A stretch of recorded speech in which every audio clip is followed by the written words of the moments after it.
मोटा जो आपका उनके घटनाक्रम है उसको पढ़ना पड़ेगा, है ना। तो अभी का चल तो बता दो क्या आप पढ़ा था 1920 से 1925 तक। सर 1920 में असहयोग आंदोलन हुआ, जिसके लिए सबसे पहले कोलकाता में विशेष अधिवेशन हुआ, जिसके अध्यक्ष थे लाला लाजपत राय। उसके बाद वार्षिक अधिवेशन हुआ नागपुर में, जिसके अध्यक्ष थे वीर राघवाचारी। उसमें विधिवत रूप से असहयोग आंदोलन पारित किया गया। और उसी क्रम में अपने छत्तीसगढ़ में 1920 में कंडेल नहर सत्याग्रह हुआ, जिसमें पंडित सुंदरलाल शर्मा के नेतृत्व में धमतरी जिले में, जिसमें महात्मा गांधी आए थे शौकत अली के साथ 21 दिसंबर 1920 को। उनके आने से पहले ही ये सत्याग्रह समाप्त हो गया था। और 1920 में ही राजनांदगांव में बीएनसी मजदूर मिल आंदोलन हुआ था, जिसमें वी गिरी आए थे 1920। उसके बाद 1921 में अहमदाबाद अधिवेशन हुआ 1921, जिसमें अध्यक्ष थे हकीम अजमल खां, जो कि छत्तीसगढ़ से थे। और 1921 में राष्ट्रीय नेताओं का आगमन हुआ छत्तीसगढ़ में, जिसमें डॉक्टर राजेंद्र प्रसाद, सुभद्रा कुमारी चौहान, माखन लाल चतुर्वेदी और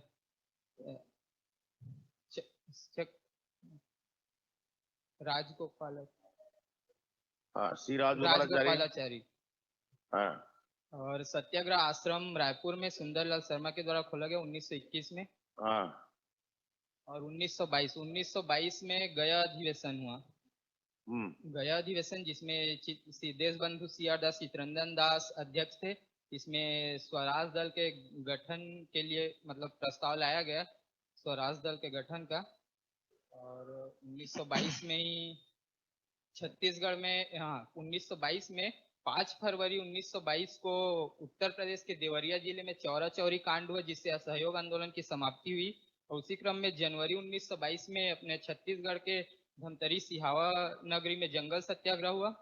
और 1922 में ही सुंदरलाल शर्मा को जेल हुआ, जिसमें जेल पत्रिका श्री कृष्ण जन्म स्थान पत्रिका की रचना की उन्होंने जेल में। और उसके बाद 1923 में अधिवेशन हुआ काकीनाडा आंध्र प्रदेश में, जहां छत्तीसगढ़ धमतरी से लोग पैदल बस्तर होते हुए आंध्र प्रदेश गए थे। और 1923 में ही झंडा सत्याग्रह हुआ था, जो कि जबलपुर में होना था लेकिन नागपुर में हुआ। तो वहां भी छत्तीसगढ़ के नेता शामिल हुए थे। और छत्तीसगढ़ में झंडा सत्याग्रह बिलासपुर में आयोजन हुआ था छत्तीसगढ़ में 1923 का। और 1924 में बेलगांव में अधिवेशन हुआ, जिसकी अध्यक्षता महात्मा गांधी ने की थी, ताकि वो कांग्रेस और स्वराज दल में विभाजन न हो सके। यहाँ तक पढ़े थे। अच्छा, ठीक है, ओके, गुड, बैठ। यहां से लेकर के 1933 तक हर आपका सन में जो जो घटनाक्रम हुआ, घटनाक्रमों को पूरा रटना है। जैसे अपना आपका जो आपका कांग्रेस के अधिवेशन इंपॉर्टेंट थे 25 तक का हो गया है। उसके बाद जैसे अपना 1929 में कांग्रेस के अधिवेशन काम का है। और 1931 का कांग्रेस का अधिवेशन काम का है। और 1933 ये 3 कांग्रेस के अधिवेशन को इनके साथ जोड़ना है। जैसे 20, 21, 22, 23, 24, 25 ये अधिवेशन काम के थे अपना। इन्हीं के साथ 29, 31, 33 2 साल के अंतराल में कांग्रेस का 29 का अधिवेशन लाहौर में हुआ था। कांग्रेस का लाहौर अधिवेशन पाकिस्तान। और 31 का भी पाकिस्तान में हुआ था, कराची में। 29, 31 और 33 का कलकत्ता में हुआ था।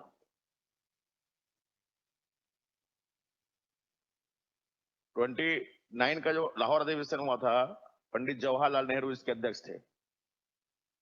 पहली बार आपका पंडित जवाहरलाल नेहरू के द्वारा अध्यक्षता की गई थी। और 31 में जो आपका कराची अधिवेशन हुआ, इसके अध्यक्ष सरदार वल्लभ भाई पटेल थे। दोनों युवा नेताओं को आपको मौका मिला था।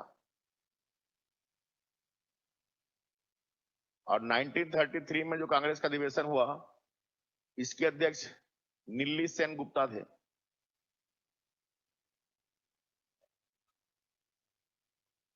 ओके, महिला थी ये भी, तीसरी महिला। तो 29 का जो आपका लाहौर अधिवेशन हुआ, इसी में आपका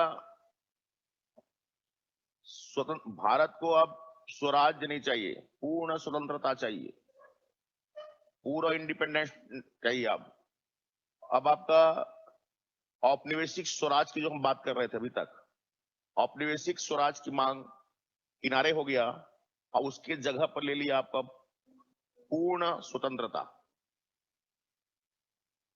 और इसी कारण आपका प्रतिवर्ष 26 जनवरी को स्वतंत्रता दिवस मनाने की घोषणा हुई।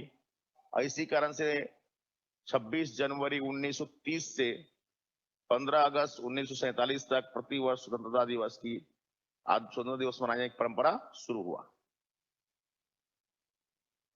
ओके, जबकि 1931 का जो आपका कराची अधिवेशन हुआ था, सरदार वल्लभ भाई पटेल, इसी में आपका पहली बार विधिवत रूप से भारतीय जनता को मौलिक अधिकार, फंडामेंटल राइट्स की मांग की गई। और फंडामेंटल राइट्स के लिए आपका विधिवत आपका कांग्रेस के मंच से मांग किया गया। ओके, एक में पूर्ण आजादी की मांग हुई और एक में आपका फंडामेंटल राइट्स। कराची अधिवेशन, लाहौर अधिवेशन मोस्ट इंपोर्टेंट दोनों। और 33 का जो अधिवेशन इसलिए याद रखना है कि एक महिला इसकी अध्यक्ष थी, नीली सेन गुप्ता। ओके, उसका विषय वस्तु इंपॉर्टेंट नहीं है, लेकिन 29 और 31 का दोनों के अध्यक्ष को याद रखने के साथ साथ दोनों के विषय वस्तु को याद रखना जरूरी है। जैसे आपका बताया ना, कराची अधिवेशन पूर्ण स्वतंत्रता है ना, अपना लाहौर अधिवेशन, कराची अधिवेशन आपका मौलिक अधिकार, दोनों आपका महत्वपूर्ण चीजें हैं, दोनों के अध्यक्ष भी महत्वपूर्ण हैं। ओके, ये दोनों को विशेष कर याद रखना है। जैसे ही अपना अधिवेशन की बात आती है, 20 से शुरू करना है, 20, 21, 22, 23, 24, 25, ये 5 लाइन से काम का है पूरा। और उसके बाद शुरू करना है आपको 29, 31 और 33। ये 33 तक यहाँ पर आपका अभी मैं बात कर रहा हूँ। उसकी वजह से 37 से फिर शुरू हो जाएगा, तो 37 से आगे अलग देखेंगे अपन। तो अभी जैसे अपना आपका कांग्रेस के अधिवेशन जो हमारे एग्जाम पॉइंट ऑफ व्यू से इंपॉर्टेंट है, इसके परिप्रेक्ष्य में अपने को याद रखना है कि 33 तक का अधिवेशन तीनों को अलग से याद करना, 29, 31, 33। ओके, उसकी वजह से कि 24 तक अपना आगे स्वराज दल गठन, 23 तक थोड़ा सा स्वराज दल को आपका दिमाग में रखना है। यहाँ पर 22 में स्वराज दल की गया अधिवेशन में आपका प्रस्ताव रखा गया अलग से गठन करने का, 23 में गठन हुआ। स्वराज दल जब गठित होगा तो स्वाभाविक सी बात है कि भारत के साथ साथ छत्तीसगढ़ में भी स्वराज दल वालों का आपका प्रभाव रहेगा। तो हमारे छत्तीसगढ़ से कौन कौन आपका स्वराज दल में शामिल हुए थे, ये बातें भी आपके यहाँ पर इंपॉर्टेंट रहेगा। तो जैसे स्वराज दल का गठन हुआ 23 में, जो आप नाम जानते हैं छत्तीसगढ़ से, पंडित रविशंकर शुक्ल है, ई राघवेंद्र राव, बैरिस्टर छेदीलाल, जो हमारे अग्र पंक्ति के जितने छत्तीसगढ़ से नेता थे, सबके सब ने आपका स्वराज दल को ज्वाइन कर लिया।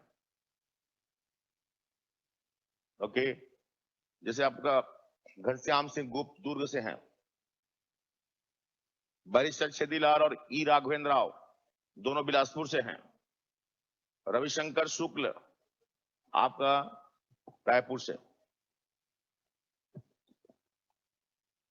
स्वराज दल, जैसे मैं कल आप लोगों को बताया था, यहां पर एक बात ध्यान देना है, बहुत सारा उटपुटांग चीजों को नहीं पढ़ना है, मोटे मोटे चीजों को जानना है और क्लियर कट जानना है। जैसे अपना गांधी जी अभी तक असहयोग की बात कर रहे थे कि चुनाव में भाग नहीं लेना है, मतदान में भाग नहीं लेना है, यह असहयोग था। अब इन्होंने क्या कहा कि चुनाव में भाग लेना है, और चुनाव में भाग लिए, राष्ट्रीय स्तर के चुनाव में और राज्य स्तर के चुनाव में दोनों में भाग लिए। इतना जानना बहुत है। हमारे छत्तीसगढ़ से रविशंकर शुक्ल, ई राघवेंद्र राव, इन्होंने आपका रायपुर बिलासपुर से चुनाव लड़ा था और ये विजयी हुए थे और विधायक बने थे। छत्तीसगढ़ से विधानसभा के लिए चुने गए थे ये। ओके, इस प्रकार से स्वराज दल काफी प्रभावपूर्ण हो गया था। यहां तक कि आपका जो तुम्हारा रोलेट एक्ट था 1918 वाला, जब उसको आपका पेश करने की बारी आई संसद में, तो संसद में उसको पास होने से रोकने में बहुत बड़ी सफलता इन्होंने हाल ही। जैसे आज हमारा कोई कानून आता है, सरकार चाहती है कोई कानून बनाने के लिए, लेकिन विपक्ष चाहता है, उसका विरोध करता है। वैसे ही आपका जो भी कानून उस समय ब्रिटिश सरकार के द्वारा डिजाइन किया गया और भारतीयों को ऐसा महसूस होता था कि यह कानून भारतीय जनता के हितों के खिलाफ है, तो स्वराज दल क्या करता था आपका कि इस असेंबली के अंदर उसके विपक्ष में आपको वोटिंग करता था, विपक्ष में आपका अपना पक्ष रखता था, जिसके कारण से आपका पास नहीं हो पाता था। इस रूप में असेंबली के अंदर प्रवेश करके, इसी को बोला जाता है, इसी को भी बोला जाता है कि असेंबली से बाहर रहने के बजाय कानून जहां जिस मंच पर, जिस आपका टेबल पर कानून बन रहा है, जिस फ्लोर पे, वहीं पर रह करके उसका विरोध किया जाए। ये आपका स्वराज दल वालों का था, आपका मतलब पॉलिसी था। इसमें सफलता हासिल किया। इसी कारण से आपका लोकसभा में आज, जिसको हम लोकसभा बोलते हैं, आपका हाउस ऑफ पीपल्स, वहां पर इन्होंने सबसे बड़े दल के रूप में उभरे। जैसे आज लोकसभा, संसद का लोकसभा है, ओके, वहां पर आज भारतीय जनता पार्टी के अपना जो पार्टी है उसका बहुमत है। वैसे उस समय स्वराज दल का आपको भले पूर्ण बहुमत में नहीं आया स्वराज दल, लेकिन सबसे बड़ी पार्टी था। और सबसे बड़ी पार्टी होने की वजह से जो लोकसभा का अध्यक्ष का पद होता है, इस पद को प्राप्त करने में और धारण करने में स्वराज दल वालों को सफलता मिली। और यही कारण है कि 1925 में विट्ठल भाई पटेल, जो सरदार वल्लभ भाई पटेल के बड़े भाई हैं, विट्ठल भाई पटेल, ये आपका भारत के लोकसभा के प्रथम अध्यक्ष बने 1925 में। स्वराज दल का भारतीय राजनीति में एक बहुत बड़ी सफलता ये थी कि स्वराज दल ने अपने किसी व्यक्ति को आपका भारत में लोकसभा का अध्यक्ष बनाने में सफलता हासिल किया। ओके, विट्ठल भाई पटेल भारतीय संसद में लोकसभा के पहले अध्यक्ष स्वराज दल से थे। इतनी बड़ी सफलता हासिल किए थे स्वराज दल वालों ने। जो अपना कलकत्ता म्युनिसिपल कॉर्पोरेशन है, कलकत्ता में जो नगर निगम था, उस नगर निगम के चुनाव भी वन साइडेड आपका सफलता हासिल किए थे लोग। ओके, और सुभाष चंद्र बोस आपका कलकत्ता नगर निगम के मेयर बनने में सफलता हासिल किए, मेयर बने थे। स्वराज दल वालों की सफलता देखा जाए तो छत्तीसगढ़ में भी स्वराज दल वालों में छत्तीसगढ़ की अग्र पंक्ति के सारे लीडर शामिल हुए थे, इसलिए आपका छत्तीसगढ़ में स्वराज दल का बहुत बड़ा प्रभाव रहा। लेकिन अचानक जो है आपका देश बंधु चित्तरंजन दास का देहांत हो गया। देश बंधु चित्तरंजन का देहांत होना मतलब नया नया कोई पार्टी बना था, उस पार्टी के मुखिया का खत्म हो जाना उस पार्टी के भविष्य के लिए बड़ा ही आपका आघातपूर्ण साबित हुआ।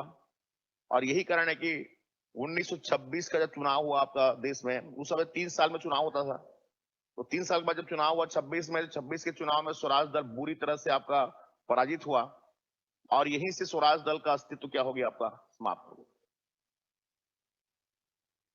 स्वराज दल के ये जो 3 साल का इतिहास है, 23 से लेकर 26 तक, यही आपका स्वराज दल का इतिहास है। स्वराज दल की सफलता में ध्यान रखना है कि विधानसभा का अध्यक्ष बने, कलकत्ता कारपोरेशन का अध्यक्ष बने ओके, हमारे छत्तीसगढ़ में आपका स्वराज दल का प्रभाव अगर अपन देखें आपका इस समय तो बहुत ही महत्वपूर्ण रहा, क्योंकि सारे के सारे आपका अग्रपंक्ति के लीडर आपका स्वराज दल के इसमें शामिल हो गए थे। ये बस इतनी सी बात तो स्वराज दल के बारे में आपको याद रखना है, दिमाग उलझाना नहीं है, क्योंकि कोई भी किताब इधर उधर पढ़कर जबरदस्ती आपका स्वराज दल के बारे में दुनिया भर की चीजों में अपने आप को उलझाना नहीं है, इतना बस याद रखना है। ओके, यहां से थोड़ा सा देखो आपको कि देखो, एक तो मैं कांग्रेस की स्थापना को लेकर के आपका आगे बढ़ा, अब इस स्वराज दल का 3 साल का इतिहास यहाँ पे याद रखना है। यहां पर क्या हुआ था कि जो फर्स्ट वर्ल्ड वॉर हुआ था, तो फर्स्ट वर्ल्ड वॉर में जैसे बताया था मैं कि अंग्रेजों ने सबको सहयोग मांगा था, चाहे वो कांग्रेस हो, चाहे मुस्लिम लीग हो, चाहे आपका हमारे भारत में जो क्रांतिकारी राष्ट्रवादी थे,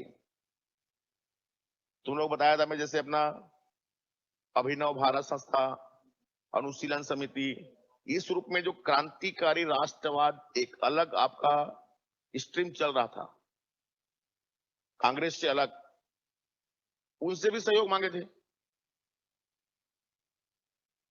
वो लोग भी फर्स्ट वर्ल्ड वॉर से क्रांतिकारी राष्ट्रवादी घटनाओं को अंजाम देना बंद कर दिया था, और वो लोग भी अंग्रेजों को फर्स्ट वर्ल्ड वॉर में सहयोग किए थे। ओके, लेकिन जब 5 फरवरी 1922 की घटना से महात्मा गांधी अचानक आपका अपना असहयोग आंदोलन को वापस ले लिए, और इधर ब्रिटिश सरकार जिस प्रकार से आपका भारत की जनता के हितों के विरोधी आपका कदम उठाया, इन सब कारणों से ये जो आपका 1923-24 का समय है, इस यहीं से फिर से वो क्रांतिकारी राष्ट्रवादी अपना आपका जो भी क्रियाकलाप था फिर शुरू कर दिए, और यहां से सेकंड फेज का क्रांतिकारी राष्ट्रवाद का जन्म होता है। पहले फेज का क्रांतिकारी राष्ट्रवाद 1897 में जो आपका पुणे में प्लेग फैला था, और दामोदर भाइयों के द्वारा, दामोदर भाई चापेकर बंधुओं ने जो क्रांतिकारी राष्ट्रवाद को अपनाया था और देश में क्रांतिकारी राष्ट्रवाद की शुरुआत किया था, वो जो है 1912 में जो अपना दिल्ली चांदनी चौक बम कांड बताया था तुम लोगों में, वहां पर जाकर के बंद हो गया था, क्योंकि उसके बाद से वो लोग फर्स्ट वर्ल्ड वॉर में अपना सपोर्ट कर दिए थे।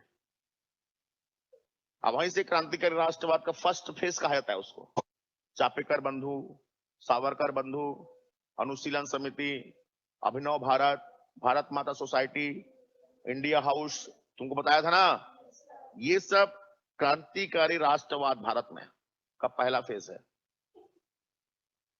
लेकिन जब आपका फर्स्ट वर्ल्ड वॉर के बाद जो भी अपेक्षित उद्देश्य था वो नहीं मिला, दूसरी तरफ आपका गांधी जी अपनी आपका जो एक प्रकार से बाकी लोगों को उपेक्षित करते हुए उन्होंने जिस प्रकार से असहयोग आंदोलन को वापस लिया था, इससे भी भारत की जो आपका क्रांतिकारी थे उनको आघात लगा था, और वो फिर से आपका क्रांतिकारी राष्ट्रवाद की शुरुआत करते हैं, जिसको भारतीय राष्ट्रीय आंदोलन के तहत क्रांतिकारी राष्ट्रवाद का दूसरा फेज कहा जाता है, जिसमें 1924 आपका 1924, 1928, 1930 ये 3 आपका डेट को विशेष कर याद रखना है। हिंदुस्तान रिपब्लिकन एसोसिएशन 1924 में स्थापित हुआ। Hindustan Republican association 1928 Hindustan socialist Republican association, उसी का मॉडिफाई रूप। ओके, और 1930 में बंगाल एरिया में आपका सूर्य सेन, मास्टर दा जिसको बोलते थे, उनके द्वारा जो आपका राष्ट्रवादी आपका क्रियाकलाप को अंजाम दिया गया। ये 3 महत्वपूर्ण आपका कड़ी के रूप में भारत में क्रांतिकारी राष्ट्रवाद का दूसरा चरण है, जिसमें 1924 का क्रांतिकारी 24 में हिंदुस्तान रिपब्लिकन एसोसिएशन आपका 1925 में इसने काकोरी डकैती कांड को अंजाम दिया, जिसमें एक तो आपका राम प्रसाद बिस्मिल मुख्य इसके आपके नेता थे। कौन? आपका राम प्रसाद बिस्मिल। और 1928 में यही आपका हिंदुस्तान रिपब्लिकन एसोसिएशन HRA जो था, क्योंकि इसी काकोरी डकैती कांड के कारण से इस पर ब्रिटिश सरकार ने कानूनी प्रतिबंध लगा दिया। चूंकि यह काकोरी डकैती कांड में शामिल था और हिंसा में लिप्त था, इसीलिए इस पर आपका देश भर में, जैसे अभी वर्तमान में मीसा कानून होता है, कोटा कानून है, टाडा कानून के तहत प्रतिबंध लगता है, वैसे आपका हिंदुस्तान रिपब्लिकन एसोसिएशन पर प्रतिबंध लग गया, बैन हो गया। उसको जब बैन हो गया तो बैन तो हुआ था हिंदुस्तान रिपब्लिकन एसोसिएशन, इसीलिए उसमें हिंदुस्तान सोशलिस्ट एक नया शब्द जोड़ दिया और नई पार्टी बन जाता है। वैसे ही आपका एक नया क्रांतिकारी संगठन बन गया। कौन सा? Hindustan socialist Republican association. जिस प्रकार से आपका राम प्रसाद बिस्मिल और आपका चंद्रशेखर आजाद शामिल थे उसमें संस्थापक में, लेकिन भगत सिंह संस्थापक फाउंडर मेंबर नहीं थे, लेकिन काकोरी डकैती कांड में वो शामिल थे। तो जो भी काकोरी डकैती कांड हुआ था उसमें आपका चंद्रशेखर आजाद है तो हमेशा आजाद रहे, कभी आपका साबित नहीं हो पाया, इसलिए आपका वो आजाद रहे। और भगत सिंह काकोरी डकैती कांड में शामिल थे परंतु प्रूफ नहीं हुआ, इसलिए दोनों आपका काकोरी डकैती कांड के बाद भी एक तो गिरफ्तार नहीं हुए थे और आपका बाहर थे। इसीलिए इन्होंने ही मिलकर के 1928 के हिंदुस्तान सोशलिस्ट रिपब्लिकन एसोसिएशन के फाउंडर बने। ओके, देखो ये दोनों हिंदुस्तान सोशलिस्ट रिपब्लिकन एसोसिएशन के फाउंडर हैं और हिंदुस्तान सोशलिस्ट आपका जो अपना एसोसिएशन है उसके मेंबर थे।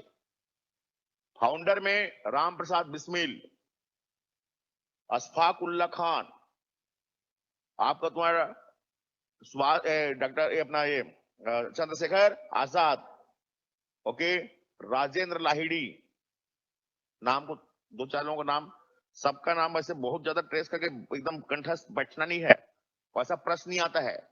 अपन कोई भी टॉपिक को देखते हैं तो एकदम आपको उस गहराई पे जाकर उसको रटते रहते, लेकिन उससे सरल प्रश्न नहीं बनता है। तो 2-4 लोगों का नाम को आपको एकदम कंठस्थ याद रखना, जैसे फाउंडर मेंबर में कौन था, कौन सा स्थापक, इसमें कंफ्यूजन नहीं होना चाहिए। ओके ओके, ये दोनों एक ही आपका पार्टी है, लेकिन बैन लगने के कारण, चूंकि पहला वाला बैन लग गया, इसलिए नया नाम देना जरूरी था, इसलिए उसको नया नाम दे दिया आपका सोशलिस्ट रिपब्लिकन। और उसके संस्थापक याद रखना है चंद्रशेखर आजाद, भगत सिंह, चंद्रशेखर और राजगुरु। ओके, वो बाकी लोग आपका जैसे अपना राम प्रसाद बिस्मिल को इसमें याद रखना है और चंद्रशेखर आजाद दोनों के फाउंडर थे। वो भगत सिंह शामिल नहीं थे, फाउंडर मेंबर में नहीं थे, याद रखना है, लेकिन काकोरी डकैती कांड में शामिल थे। इन बातों को ट्रेस करने, यही प्रश्न आता है। दुनिया भर की चीज जानते रहोगे लेकिन ये चीज अगर पता नहीं रहेगा तो प्रश्न नहीं बनेगा।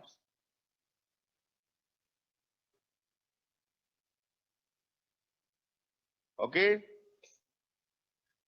तो अगस्त 1925 में 9 अगस्त 1925 को हुआ था। 9 अगस्त का डेट भी आपको याद करने की आवश्यकता नहीं है।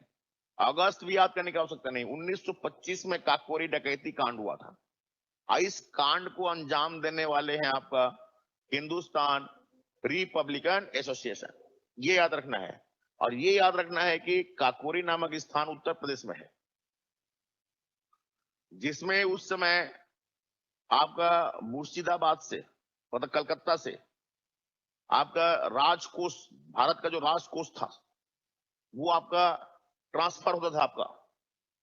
ओके, जिस दिल्ली राजधानी चेंज हो गया था तो हमारा राजकोष क्या होता था, आपका ट्रांसफर होता था बाय ट्रेन। जैसे आजकल भी जो हमारा ट्रेजरी होता है, ट्रेजरी टू ट्रेजरी पैसा क्या होता है, आपका ट्रांसफर होता है।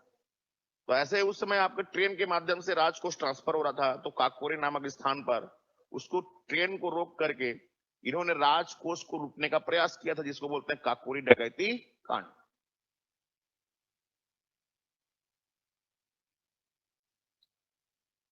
ओके,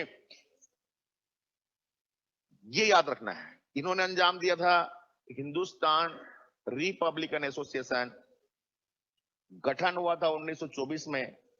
राम प्रसाद बिस्मिल, अशफाक उल्ला खान, राजेंद्र लाहिड़ी, आपका अपना चंद्रशेखर आजाद, ये इसके मेंबर थे। काकोरी डकैती कांड को नाम दे दे लोग, काकोरी में ट्रेन को लूटना काकोरी डकैती कांड कहलाता है, 1925 में हुआ था। चीजें याद नहीं रहती, बता दे रहा, 9 अगस्त का डेट भी याद नहीं करना है आपको, कभी नहीं पूछेगा, समझ गए। उस घटनाक्रम को इतना गंभीरता से रटी, वही से प्रश्न बनेगा, वही याद रहता है। इन्होंने राज को लूटने का प्रयास किया था, जिसको बोलते हैं काकोरी डकैती कांड।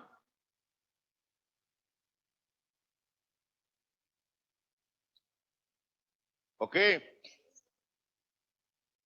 ये याद रखना है। इन्होंने अंजाम दिया था हिंदुस्तान रिपब्लिकन एसोसिएशन, गठन हुआ था 1924 में। राम प्रसाद बिस्मिल, अशफाक उल्ला खान, राजेंद्र लाहिड़ी, आपका अपना चंद्रशेखर आजाद, ये इसके मेंबर थे। काकोरी डकैती कांड को नाम दे दे लोग, काकोरी में ट्रेन को लूटना काकोरी डकैती कांड कहलाता है, 1925 में हुआ था। चीजें याद नहीं रहती, बता दे रहा, 9 अगस्त का डेट भी याद नहीं करना है आपको, कभी नहीं पूछेगा, समझ गए। उस घटनाक्रम को इतना गंभीरता से रटी, वही से प्रश्न बनेगा, वही याद रहता है। इसी कारण से इस पर बैन लगा था। ओके, अब देखो क्या होता है कि 1919 का जो अधिनियम आया, जिसको हम मॉन्टेस्क्यू चैम्सफोर्ड अधिनियम या 1919 के अधिनियम के नाम से जानते हैं। इस अधिनियम में एक प्रोविजन था, प्रावधान, कि हर 10वें वर्ष भारत में ब्रिटिश सरकार के द्वारा जो भी संवैधानिक क्रियाकलाप किया जा रहा है, जो भी राजनीतिक क्रियाकलाप किया जा रहा है, इससे देश के राजनीतिक और संवैधानिक जो आपका पृष्ठभूमि है वह कितना मजबूत हो रहा है, क्या उसमें सुधार हो रहा है कि नहीं हो रहा है, कितनी संवैधानिक विकास हो रहा है देश में, इन बातों की जांच करना और उसके संदर्भ में रिपोर्ट देने के लिए 1919 के अधिनियम में प्रावधान किया गया था कि हर 10वें वर्ष भारत के संवैधानिक और राजनीतिक विकास की जांच करके उसके संदर्भ में प्रतिवेदन देने के लिए कमिटी का गठन किया जाएगा, ऐसा लिखा गया था 1919 के अधिनियम में, जिससे कि देश की मौजूदा हालत को हम जान सकें कि देश में संवैधानिक और राजनीतिक रूप से कितनी आपका सुधार की आवश्यकता है और कितना सुधार हो चुका है। ओके, ब्रिटेन की पॉलिटिकल सिस्टम में 2 पार्टी मुख्य है, एक तो लेबर पार्टी और दूसरा कंजर्वेटिव पार्टी। ब्रिटेन में 2 पार्टी होता है, लेबर, अब आजकल तो और भी पार्टियां हैं लेकिन मुख्य पार्टी 2 होते हैं, लेबर पार्टी और conservative party. Labour party liberal है, जैसा नाम से क्लियर है, और कंजर्वेटिव कंजर्वेटिव है, रूढ़िवादी है, जैसे नाम से क्लियर है। एक्चुअल में आपका ये जो 1919 का एक्ट था, इस एक्ट में जो प्रावधान किया गया कि हर 10 साल में भारत में कमेटी बनेगी जो भारत के तात्कालिक राजनीतिक और संवैधानिक स्थिति की समीक्षा करेगी, जांच करेगी, एक रिपोर्ट देगी। इसका गठन किया जाएगा। ये तो 1919 के अधिनियम में ऐसा प्रावधान किया गया था। अगर हम देखें तो 1919 के अधिनियम के प्रावधानों के तहत यह कमेटी 1929 में बनना था, 10 साल बाद। लेकिन ब्रिटेन की जो आपका कंजर्वेटिव पार्टी की वहां पर सरकार थी अभी, और कंजर्वेटिव पार्टी को एक डर था कि कहीं चुनाव में आपका लेबर पार्टी विजित मत हो जाए, और लेबर पार्टी अगर चुनाव जीत गया तो वह कुछ और भी आपका पॉलिसी में आगे बढ़ सकता है, कोई और आपका कदम उठा सकता है, ऐसा आपका कंजर्वेटिव पार्टी को डर था। इसलिए चुनाव में जाने से पहले ही कंजर्वेटिव पार्टी ने एक कमेटी जो 1919 के अधिनियम में प्रावधान किया गया था, वह 2 साल पहले ही जो 29 में गठित होना था, उस कमेटी को 27 में गठित कर दिया और इसके अध्यक्ष बने जॉन साइमन। जॉन साइमन को इसका हेड बनाया गया और उसी को हम बोलते हैं साइमन कमीशन। ये कमेटी एक्चुअल में बनना था 29 में, बन गया 27 में। इस कमेटी को भारत के मौजूदा ताजा राजनीतिक संवैधानिक परिदृश्य की जांच करना और उस संदर्भ में रिपोर्ट देना था। लेकिन इसमें किसी भी भारतीय सदस्य को शामिल नहीं किया गया था। 7 सदस्यों की एक समिति था, लेकिन 7 सदस्यों में कोई भी भारतीय सदस्य शामिल नहीं था। और यही चीज भारत के कांग्रेस जैसे आपका राष्ट्रीय स्तर के जो राजनीतिक पार्टी है, उसके लिए बहुत बड़ा आघात था कि आप हमारे देश के राजनीतिक और संवैधानिक स्थिति के मूल्यांकन करने वाले हैं, लेकिन हमको ही उसमें जगह नहीं दी। और इसी कारण से साइमन कमीशन का देश में क्या हुआ, आपका विरोध। 1928 में साइमन कमीशन भारत आया, देश भर में काले झंडे दिखा करके साइमन कमीशन का विरोध किया गया। और इसी विरोध के घटनाक्रम के तहत लाहौर में आपका लाला लाजपत राय को नेतृत्व सौंपा गया कि लाहौर में साइमन कमीशन जब आएगा तो साइमन कमीशन का विरोध आप करेंगे। जैसे आज हमारे विभिन्न आपका राज्यों में यहाँ की कांग्रेस और भाजपा जैसे राष्ट्रीय पार्टियां हैं, अलग अलग लोगों को नेतृत्व सौंपते हैं, वैसे आपका पंजाब और उसके आसपास के क्षेत्रों में साइमन कमीशन के विरोध का उत्तरदायित्व लाला लाजपत राय को सौंपा गया था, जबकि उत्तर भारत के पूर्वी भाग में लखनऊ और आसपास के क्षेत्रों में पंडित जवाहरलाल नेहरू को सौंपा गया था। लाला लाजपत राय जब आपका साइमन कमीशन के विरोध के लिए आपका जुलूस निकाले, सभा का आयोजन किए और विभिन्न रूपों में आपका विरोध किया जा रहा था, तो पुलिस ने आपका उस पर कार्रवाई किया और कार्रवाई के तहत लाला लाजपत राय की मृत्यु हो गई। ओके,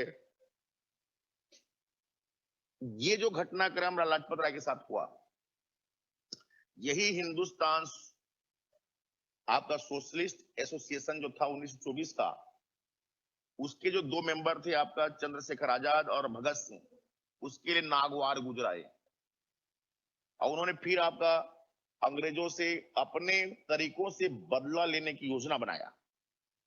और उसी अपने तरीकों से बदला लेने की योजना के तहत सबसे पहले उन्होंने आपका अपनी जो पुरानी पार्टी था हिंदुस्तान रिपब्लिकन एसोसिएशन, उसी को पुनर्जीवित किया और उसका नाम रख दिया Hindustan socialist Republican association.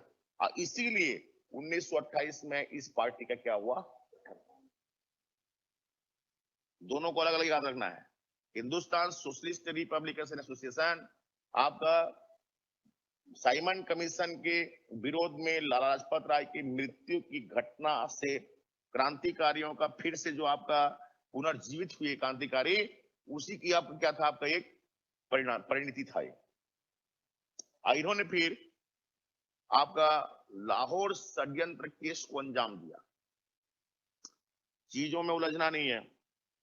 Hindustan Republican association ने काकोरी डकैती कांड को अंजाम दिया था, जो कि राजकोष को लूटने की घटना थी, जबकि हिंदुस्तान सोशलिस्ट रिपब्लिकन एसोसिएशन ने लाला लाजपत राय के विरोध में, उसकी मृत्यु के विरोध में आपका ब्रिटिश सरकार से जो बदला लेने की आपका योजना बनाया था, उस बदला लेने के लिए उन्होंने आपका जिस तरीके से पुलिस ने लाजपत राय की आपका दर्दनाक मृत्यु को अंजाम दिया था, उसी तरीके से पुलिस कप्तान जो था लाहौर का सैंडर्स, उसको मारने की उन्होंने योजना बनाया और लाजपत राय की आपका मृत्यु की बदला लेने की योजना बनाई। ये जो लाजपत राय के मृत्यु की बदला लेने की जो इनकी योजना थी, इसी को बोलते हैं लाहौर षड्यंत्र केस। अगर कहीं इस पर आपसे पूछता है कि लाहौर षड्यंत्र केस क्या था, तो लाहौर षड्यंत्र केस ये था कि जिस तरीके से आपका लाजपत राय को ब्रिटिश पुलिस अधिकारियों ने आपका दर्दनाक मारा था और उनकी मृत्यु हुई थी, उसी तरीके से पुलिस से आपका बदला लेने की जो क्रांतिकारी राष्ट्रवादियों ने योजना बनाया, उसी योजना को हम बोलते हैं लाहौर षड्यंत्र केस। और इसी के तहत चंद्रशेखर, राजगुरु, सुखदेव और भगत सिंह, ये चारों ने लाहौर के तात्कालिक पुलिस कप्तान सैंडर्स की लाहौर में गोली मार करके हत्या कर। ओके, मृत्यु का बदला मृत्यु, मौत का बदला मौत, ये इनकी योजना थी।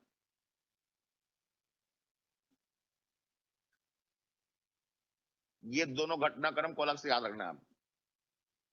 हिंदुस्तान सोशलिस्ट रिपब्लिकन एसोसिएशन और आपका Hindustan Republican association. Hindustan socialist Republican association ने जिस प्रकार से आपका लाहौर षड्यंत्र के शब्दों को ध्यान देना गलत होता है, प्रश्न यहां पर दुनिया भर की चीज जानते रहोगे, लेकिन जो प्रश्न आता है वही नहीं बनता है। ओके, इसलिए चीजों पर एकदम क्लियर जानकारी होनी चाहिए। तो लाहौर षड्यंत्र केस को अंजाम दे करके ये लोग, आप इनके ऊपर तो पुलिस जो है आपका बहुत ज्यादा टाइट आपका सिक्योरिटी आपका लगा दिया, लेकिन फिर भी भगत सिंह, सुखदेव और राजगुरु, भगत सिंह, सुखदेव, राजगुरु और चंद्रशेखर आजाद, चारों के चारों, इस बात को ध्यान देना कि चारों के चारों लाहौर षड्यंत्र केस में शामिल थे, लेकिन चंद्रशेखर आजाद रहे। बाकी तीन बचे, भगत सिंह, सुखदेव और राजगुरु, ये तीनों लाहौर से आपका अपने भेष को बदल करके भाग गए कलकत्ता।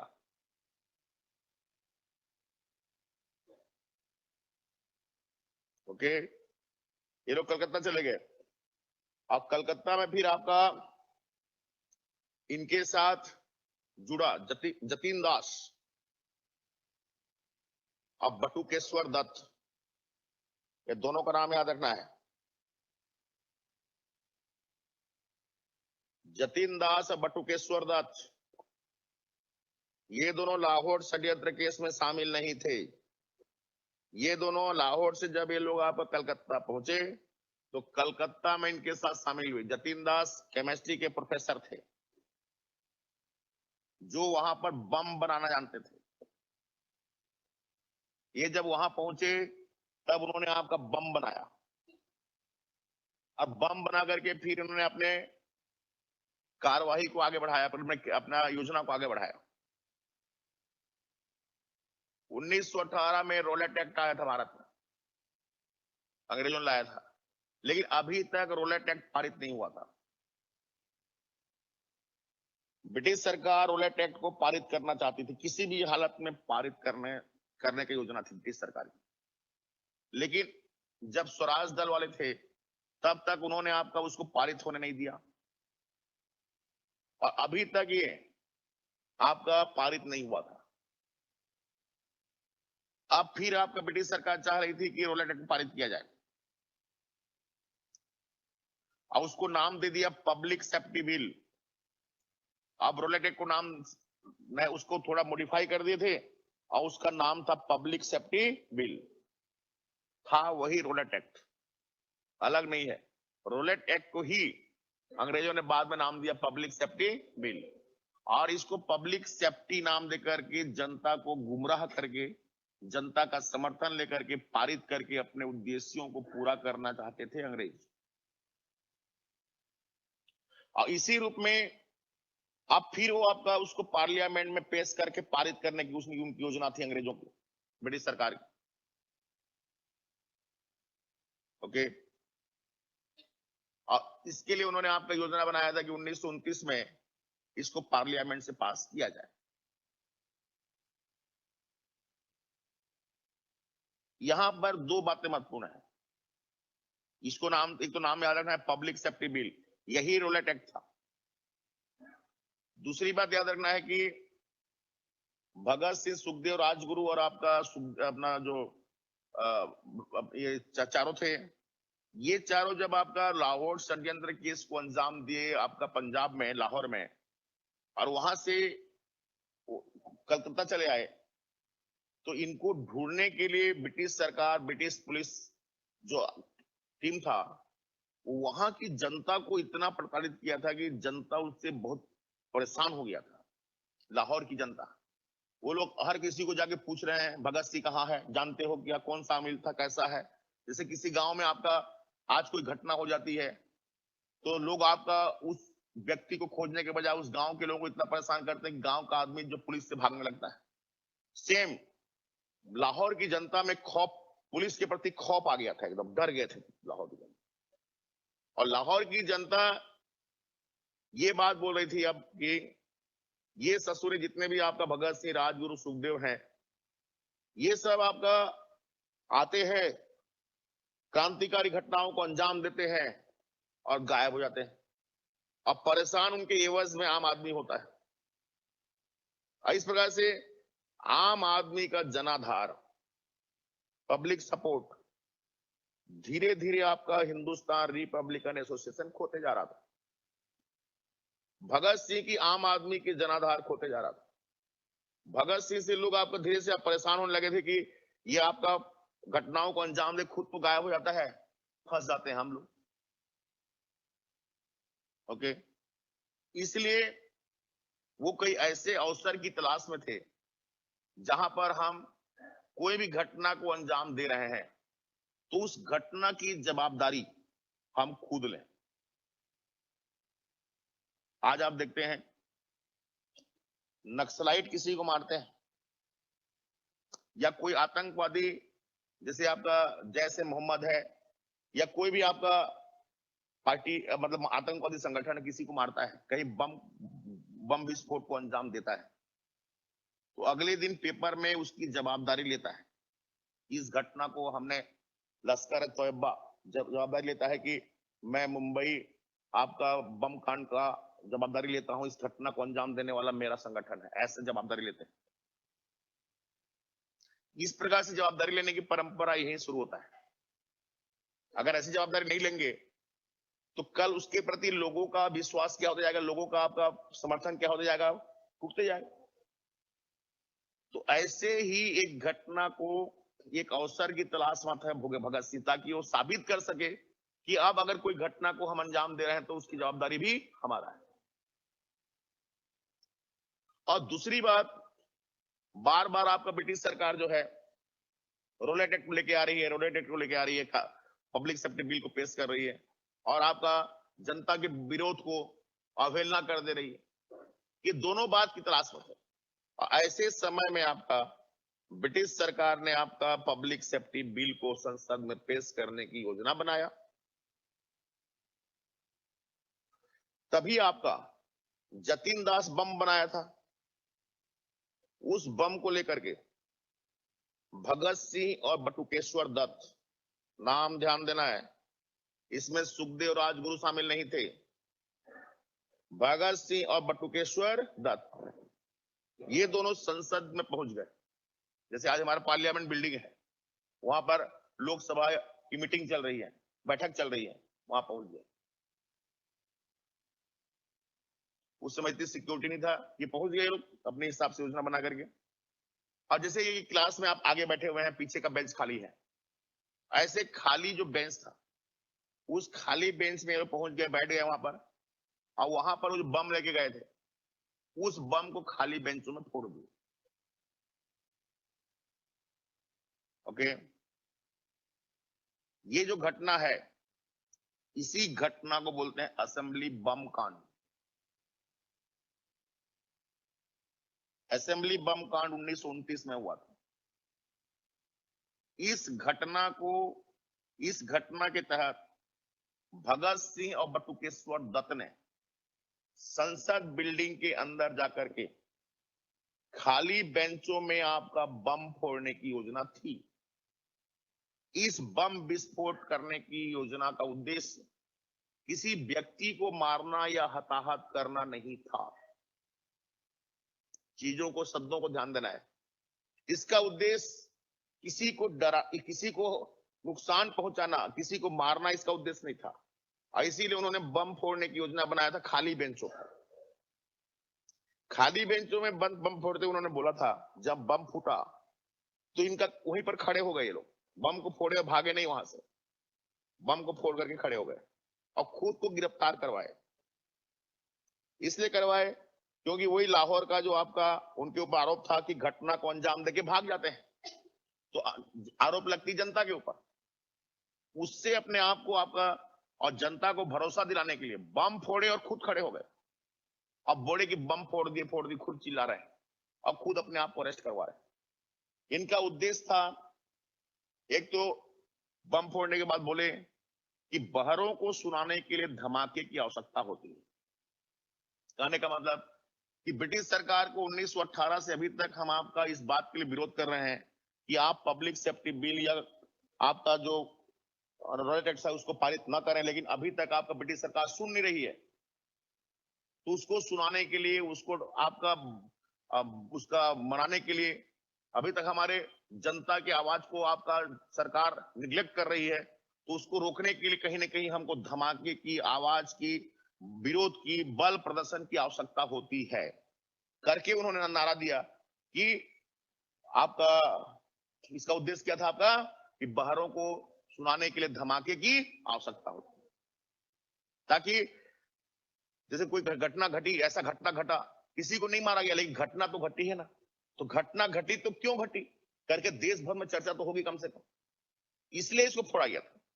अब खाली बेंचों में फोड़ने का उद्देश्य था, इससे कोई आदमी मरेगा नहीं तो आपका उसका कोई कानून, कोई अपना ऐसा उनके ऊपर आपका धारा लगेगा नहीं, जिस धारा के तहत इनको फांसी हो जाएगा कि कारावास की सजा हो जाएगी, ऐसी बात नहीं होगा, क्योंकि आपको कोई व्यक्ति मरा नहीं, हताहत नहीं हुआ है। कुछ दिनों के लिए आपका कानून के उल्लंघन करने का इनके ऊपर आरोप लगेगा और ये जेल में जाएंगे और जेल से कुछ दिनों बाद छूट जाएंगे। और इस प्रकार से पब्लिक सेफ्टी बिल के विरोध में इन्होंने आपका असेंबली बम कांड को अंजाम दिया।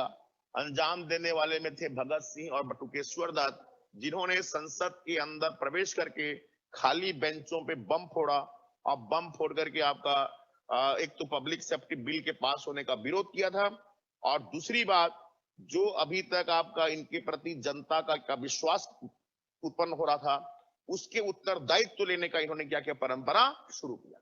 और इस प्रकार से दोनों भगत सिंह और आपका बटुकेश्वर दत्त गिरफ्तार हो गए। लेकिन उनको भरोसा था, जैसे आजकल हम लोग आपका कोई जुआ खेल रहा है या कहीं पर दो लोग आपका मारपीट हो गए, धारा 151 लगा, धारा 151 के तहत अंदर गए, उनको मालूम है कि कल उनको बेल मिल जाएगा, कल जमानत हो जाएगी, वापस आ जाएंगे, इतना ही होगा, ऐसा इनको भरोसा था। बोले कि बम फोड़े, मतलब बम फोड़े तो भी क्या होगा, 2-4 दिनों के लिए जेल में जाएंगे और छूट जाएंगे। और ऐसे ये लोग गिरफ्तार भी हुए थे। लेकिन जब अंदर गए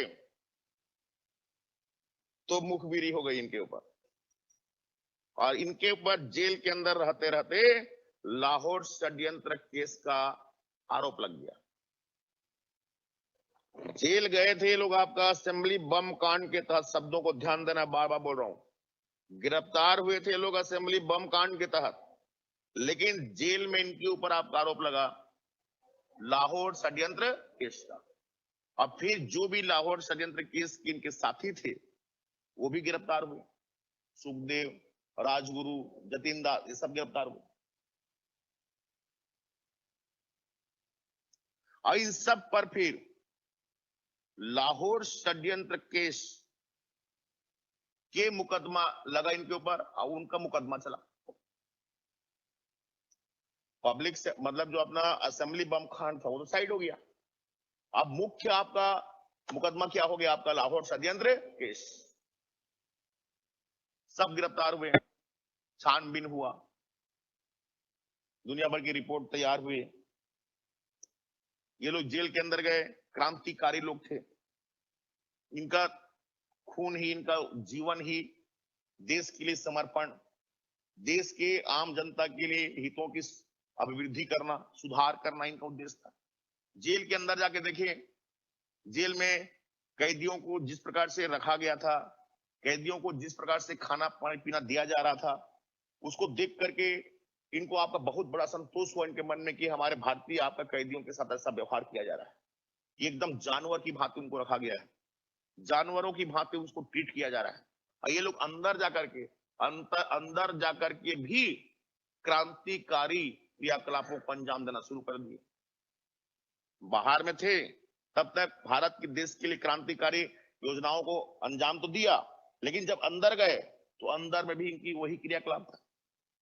और इन्होंने भारतीय आपका जो भी आपका कैदी थे उनके साथ जो व्यवहार हो रहा था, उस व्यवहार के विरोध करने के लिए अंदर में आपका जाकर के अनशन, आमरण अनशन कर दिया। क्योंकि जब तक खाने पीने की व्यवस्था में सुधार नहीं होगी, जब तक उनके रहने बैठने की व्यवस्था में सुधार नहीं होगी, अपने खुद के लिए नहीं, भारतीय कैदियों के लिए जेल के अंदर अगर सुधार नहीं होगी, तब तक हम खाना पीना नहीं खाएंगे करके इन्होंने आमरण अनशन कर दिया।